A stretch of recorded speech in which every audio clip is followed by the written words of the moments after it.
बिस्मिल्लाहिर्रहमानिर्रहीम। अस्सलाम वालेकुम डियर व्यूवर्स। अमूमन मेरी कोशिश होती है कि मैं ऐसी वीडियोस ज़रूर तैयार करूं जो हमारे एडमिनिस्ट्रेटर्स को, असातिज़ा को काम के लिए आएँ और वो उनको देखकर कुछ ना कुछ सीख सकें। आज की इन वीडियोस में और इसके बाद भी कुछ ऐसी वीडियोस आएंगी जिसमें मैंने ख़ास खसूसन टॉपिक लिया हुआ है कि एक एडमिनिस्ट्रेटर के ज़िम्मे क्या-क्या ज़िम्मेदारियाँ लगाई जा सकती हैं और वो उनको किस तरीके से बहसन खूबी अदा कर सकता है। सबसे पहले इस बात को हमेशा हमें ज़हन में रखना चाहिए कि प्लानिंग सबसे इम्पोर्टेंट है। यानी एक बेहतरीन एडमिनिस्ट्रेटर जो है वो सबसे बेहतरीन प्लानिंग करता है और अगर उसी प्लानिंग को देखा जाए तो उसमें सबसे इम्पोर्टेंट आपके करिकुलम को मैच करता हुआ एक ऐसा सिलेबस तैयार करना होता है जिसको आप तमाम स्कूल में नाफिज़ुल अमल कर सकते हैं। अब सबसे पहले इसमें यह भी बात इम्पोर्टेंट है कि सिंगल नेशनल करिकुलम के आने से बहुत से लोगों के ज़हन में बहुत से इबहाम थे। ख़ुद हमने भी उस पर बहुत सी वर्कशॉप्स अटेंड की और हमें इस बात को अच्छी तरीके से समझाया गया कि नेशनल करिकुलम का मतलब, कहीं भी सिंगल नेशनल करिकुलम का मतलब ये नहीं आता है कि हमने स्टूडेंट्स लर्निंग आउटकम्स को कहीं पर अपनी जगह से हटा दिया है, बल्कि सबसे ज़्यादा फोकस किया ही गया है स्टूडेंट्स लर्निंग आउटकम्स पे कि जितने अच्छे स्टूडेंट लर्निंग आउटकम्स हमारे सामने आएंगे उतना ही अच्छा सिलेबस जो है वो तैयार करने में एडमिनिस्ट्रेटर्स को, हेडमिस्ट्रेस को, प्रिंसिपल्स को आसानी और सहूलत रहेगी। जो लोग, क्योंकि बहुत से लोग जो थे वो सिंगल नेशनल करिकुलम के अगेंस्ट जा रहे थे और कुछ लोग उसके फेवर में भी जा रहे थे, तो पॉजिटिवली जिन लोगों ने सोचा उन लोगों ने ना सिर्फ अच्छे तरीके से उसको फॉलो करने की कोशिश की, बल्कि बहुत से पब्लिशर्स की बुक्स इस वक्त बाज़ार में अवेलेबल हैं सिंगल नेशनल करिकुलम को लेते हुए। हमें डेफिनेटली, चूँकि करिकुलम हमेशा गवर्नमेंट की तरफ से असाइन किया जाता है, तो हमें अब ऐसा ही सिलेबस सेलेक्ट करना होता है जो नेशनल करिकुलम को फॉलो करे, हम उसी के साथ जाके मैच कर रहे हों। तो डेफिनेटली एक एडमिनिस्ट्रेटर के ज़िम्मे ये काम बहुत अहम होता है कि उसे बहुत अच्छे तरीके से करिकुलम को फॉलो करने हुए प्लानिंग करनी पड़ती है। फिर इसके साथ साथ देखा जाए तो उसे कुछ टारगेट सेट करने होते हैं, यानी ऐसे टारगेट उसको सेट करने होते हैं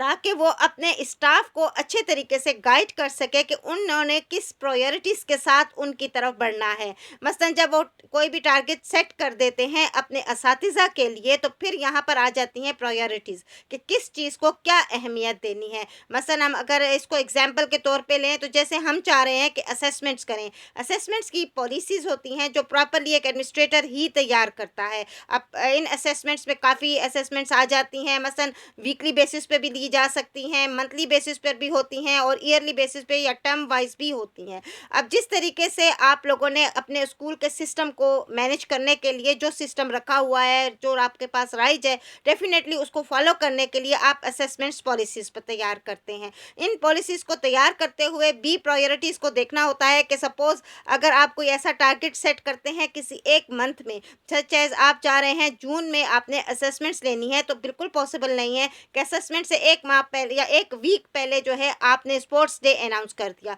अगर आप ऐसा कोई टारगेट सेट करेंगे तो डेफ़िनेटली आप दोनों जगह पे, दोनों महाज पे बहुत मुश्किल जो है टारगेट सेट कर रहे हैं। यानी यहाँ पर एक तरफ तो बच्चों ने बहुत अच्छे तरीके से एन्जॉय करना है, स्पोर्ट्स वीक को अच्छे तरीके से मनाना है, तो दूसरी तरफ नेक्स्ट वीक में ही उनकी असेसमेंट्स आ रही हैं और यहाँ आकर बच्चा डिस्टर्ब हो जाएगा। तो इन बातों को ज़रूर देखना चाहिए कि असेसमेंट के बाद यानी प्रायोरिटीज़ क्या हैं हमारे पास, ये देखना बहुत ज़रूरी है। फिर इसके बाद आ जाता है कि आप कितनी वैल्यू देते हैं क्वालिटी को rather than quantity in learning and teaching. For example, आपने जो पढ़ाया है आया वो बच्चों को आ रहा है या नहीं, ये देखना अशद ज़रूरी है। ये इसलिए इस अपने असातिज़ा की ट्रेनिंग बेस्ड जो है जितनी भी एडमिनिस्ट्रेशन है वो बहुत इम्पोर्टेंट होती है कि आप जो भी मैनेज कर रहे हैं अपने स्टाफ को क्या सिखा रहे हैं। अगर आप अपने स्टाफ को अच्छे तरीके से गाइड नहीं कर पा रहे, आप प्लानिंग बहुत अच्छी कर रहे हैं लेकिन आपके जो मैसेज है वो अपने स्टाफ तक कन्वे नहीं हो पा रहा,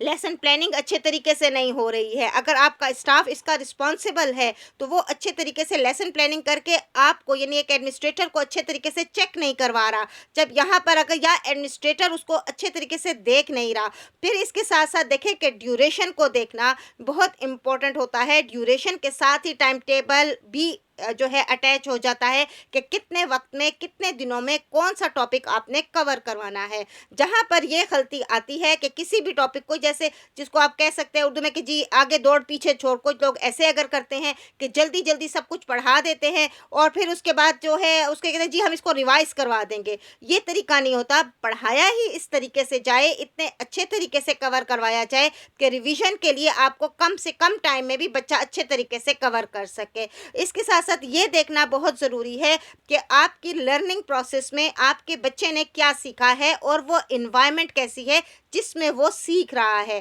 یہ سیکھنے کا عمل جو ہے وہ ڈیفینیٹلی کلاس روم مینجمنٹ میں آ جاتا ہے کہ کلاس روم مینجمنٹ اس قابل ہے کہ وہ لرننگ انوائرمنٹ کو انہینس کر رہی ہے اور بچہ اس میں بہت اچھے طریقے سے سیکھ رہا ہے. اور پھر خود ٹیچر، کیونکہ ٹیچرز کی ٹریننگ بہت امپورٹنٹ ہے، تو بار بار اپنے اساتذہ کو ٹریننگ کرواتے رہنا چاہیے ان سب باتوں کو مد نظر رکھتے ہوئے.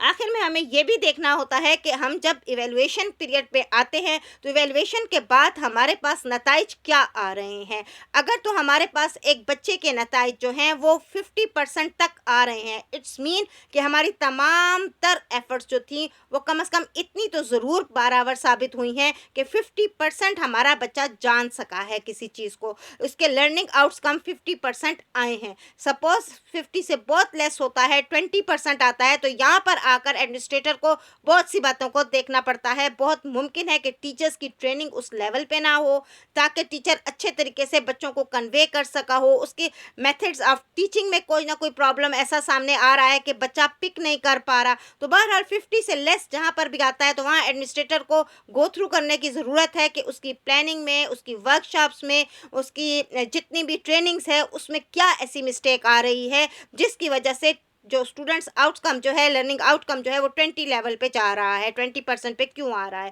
بہرحال اس کے ساتھ ساتھ جو سب سے امپورٹنٹ بات آ جاتی ہے کہ آپ نے اپنے اساتذہ کو کس طرح کے ریسورسز پرووائڈ کیے ہیں. اگر آپ ایک اچھے مینیجر ہیں، اگر آپ ایک اچھے ایڈمنسٹریٹر ہیں، اگر آپ ایک اچھے ہیڈ ہیں، تو سب سے زیادہ آپ نے اپنے اساتذہ کو ریسورسز پرووائڈ کرنے پر ٹائم لگایا ہوا ہوتا ہے. جتنے اچھے ریسورسز اساتذہ کو پرووائڈ کیے جاتے ہیں، اسپیشلی اس میں I T lab with internet provide کر دی جائے تو اساتذہ خود اپنے لیے ڈی ایل پیز تیار کر سکتے ہیں. ان ڈی ایل پیز میں وہ ان تمام ایکٹیویٹیز کو انکلوڈ کر سکتے ہیں جس کی مدد سے وہ اپنے بچے کو ایک لرننگ انوائرمنٹ دے سکتے ہیں. Thank you very